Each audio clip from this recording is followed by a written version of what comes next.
दोस्तों, corona virus जैसी वैश्विक महामारी के बारे में आप सभी जानते होंगे और यह वायरस पूरे भारतवर्ष और विश्व के लिए कितना ज़्यादा घातक साबित हुआ है यह आप लोगों ने 2 वर्षों में लगातार देखा ही होगा। अभी कोरोना वायरस के वेव फर्स्ट से पूरा देश रिकवरी कर ही रहा था कि कोरोना वायरस के वेव सेकंड ने पूरे विश्व पर एक बार फिर से हमला कर दिया। अब अगर आप इस बीच यह नोटिस करो कि किस देश पर कोरोना वायरस के वेव सेकंड का सबसे ज़्यादा हमला हुआ है, तो यह कहना बिल्कुल भी गलत नहीं है कि हमारा भारत देश नंबर 1 या नंबर 2 की पोजीशन पे आया है। अब इस बीच आपको कहीं ना कहीं ऑक्सीजन सिलेंडर्स के बारे में भी सुनने को मिला होगा, फिर चाहे वह मीडिया हो, न्यूज़ रिपोर्ट हो या कोई भी अन्य सोशल मीडिया प्लेटफॉर्म हो। तो आइए देखते हैं असल में ऑक्सीजन सिलेंडर्स होते क्या हैं, इनकी ज़रूरत हमारे इंडिया में लगातार क्यों बढ़ती जा रही है और इनकी ग्राउंड रिपोर्ट्स क्या हैं। तो बिना देरी के चलिए अपनी वीडियो को हम स्टार्ट कर लेते हैं। तो सबसे पहले हम यहाँ पर जानते हैं कि असल में ऑक्सीजन सिलेंडर क्या होते हैं। तो आसान भाषा में अगर हम बात करें तो ऑक्सीजन सिलेंडर एक वेसल होता है जिसमें प्योरीफाइड ऑक्सीजन यानी कि ऑक्सीजन को प्योरीफाई कर इस वेसल्स में रखा जाता है और फिर हॉस्पिटल्स में इनकी सप्लाई की जाती है। उदाहरण के तौर पर मान लीजिए कि बड़ी बड़ी कंपनियां हैं, वो नदियों से पानी इकट्ठा करती हैं। अब उसमें कई सारे मिनरल्स भी होंगे, कई सारे वेस्ट प्रोडक्ट भी होंगे। सारे प्रोडक्ट्स को प्योरीफाई कर उनको मार्केट में अपने होलो मार्क के साथ सेल करने के लिए छोड़ दिया जाता है। सेम प्रोसेस हमारे ऑक्सीजन सिलेंडर्स के साथ में भी की जाती है। प्योरीफाइड ऑक्सीजन हॉस्पिटल में सप्लाई करने के लिए छोड़ा जाता है। अब हमारे पॉइंट नंबर में हमने ये क्लियर कर लिया कि ऑक्सीजन सिलेंडर्स असल में होते क्या हैं। अब हम पॉइंट नंबर में 2 में देखेंगे कि हमारे ऑक्सीजन सिलेंडर्स की डिमांड लगातार इंडिया में क्यों बढ़ती जा रही है। Why the demand of oxygen cylinders gradually increasing in India.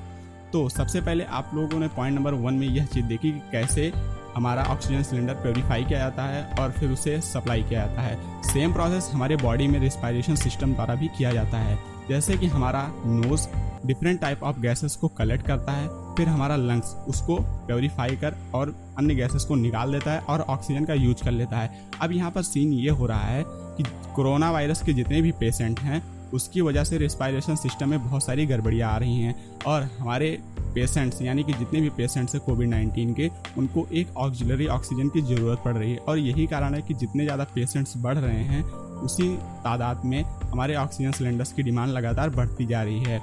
तो यहाँ पर हमारा ये पॉइंट भी क्लियर होता है। अब हम बढ़ते हैं अपने पॉइंट नंबर 3 की तरफ, जो कि काफ़ी ज़्यादा इंपॉर्टेंट है, क्योंकि पॉइंट नंबर 1 में हमने ये नोटिस किया कि ऑक्सीजन सिलेंडर्स असल में क्या होते हैं।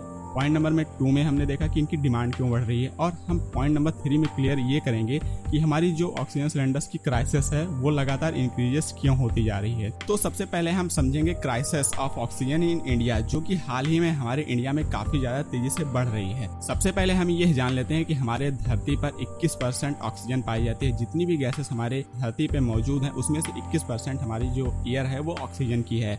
और ह्यूमन बीइंग के द्वारा मेनली ये 2 टाइप में डिवाइड किए जा सकते हैं यूजेस के तौर पे। सबसे पहला इंडस्ट्रियल यूज। तो इंडस्ट्रियल यूज की अगर हम बात करें तो इनके जो ऑक्सीजन होते हैं उनका जो प्योरीफिकेशन लेवल है वो 80% तक है। मतलब ये 80% तक प्योरीफाई किए जाते हैं और इनका यूज स्टील मैन्युफैक्चरिंग से लेकर टार्च फैब्रिकेशन तक किया जाता है। और हमारा जो सेकंड मेन यूज है वो है मेडिकल यूजेस।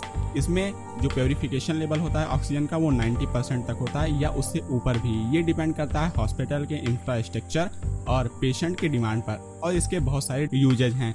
अब एक एस्टिमेटेड वैल्यू के हिसाब से प्री कोविड का टोटल ऑक्सीजन यूजेस जो है वो अप्रॉक्सीमेटली 75% से लेकर 80% इंडस्ट्रियल है और 20 to 25% मेडिकल है। अब एक कागज की बात करें, मतलब कागजी कार्रवाई की बात करें, तो हमारे इंडिया में 7200 मैट्रिक टन ऑक्सीजन बनाने की कैपेसिटी है। लेकिन यह कहना बिल्कुल भी सही नहीं है, क्योंकि ऑल ओवर द इंडिया सिर्फ 8 स्टेट ऐसे हैं जहां पर 80% ऑफ द ऑक्सीजन इंडिया की मेड की जाती है। तो बाकी प्रदेशों का क्या होगा? यहाँ पर हम देख सकते हैं कि बाकी प्रदेशों में ऑक्सीजन की सप्लाई बाई ट्रांसपोर्ट की जाती है। अब ट्रांसपोर्ट कंपनियां भी बड़ी डेंजरस हैं, जैसे कि रिलायंस। अब आप लोग आगे समझ सकते हो कि मैं किसके बारे में बात कर रहा हूँ। खैर, अब यहाँ पर आप यह डाटा देखिए। ये डाटा लिया गया है 1 अप्रैल को। इस डाटा के अकॉर्डिंग 1 अप्रैल से लेकर अगले 71 डेज के अंदर जो भी हमारे ऑक्सीजन है वो ख़त्म हो जाएगी। अब ये भी हो सकता है कि ये डाटा ओल्ड हो, तो आप लोग समझ सकते हो कि हमारे जो ऑक्सीजन है वो कितने ज़्यादा जल्दी से ख़त्म हो रहे हैं और ऑक्सीजन की डिमांड कितने ज़्यादा तेज़ी से बढ़ रही है। तो फाइनली हम इस एनालिसिस पे पहुंच सकते हैं कि हमारी जो सिचुएशन वो काफ़ी ज़्यादा डायनामिक है और हम एक काफ़ी बड़े टारगेट के पीछे बढ़ रहे हैं। अब यहाँ पर सेकंड चीज़ जो निकल कर आ रही है कि हमारे देश में सप्लाई तो बढ़ रही है, लेकिन आप यहाँ पे ये भी चीज़ समझ सकते हो कि ऑक्सीजन की डिमांड्स भी काफ़ी तेज़ी से बढ़ रही हैं और हमारा इंडिया इसके पीछे काफ़ी धीमे गति से बढ़ रहा है। तो ये थी आज की एनालिसिस वीडियो। उम्मीद करता हूँ आप सभी को ये पसंद आई होगी। तो मिलते हैं किसी नेक्स्ट एक एनालिसिस वीडियो को लेकर।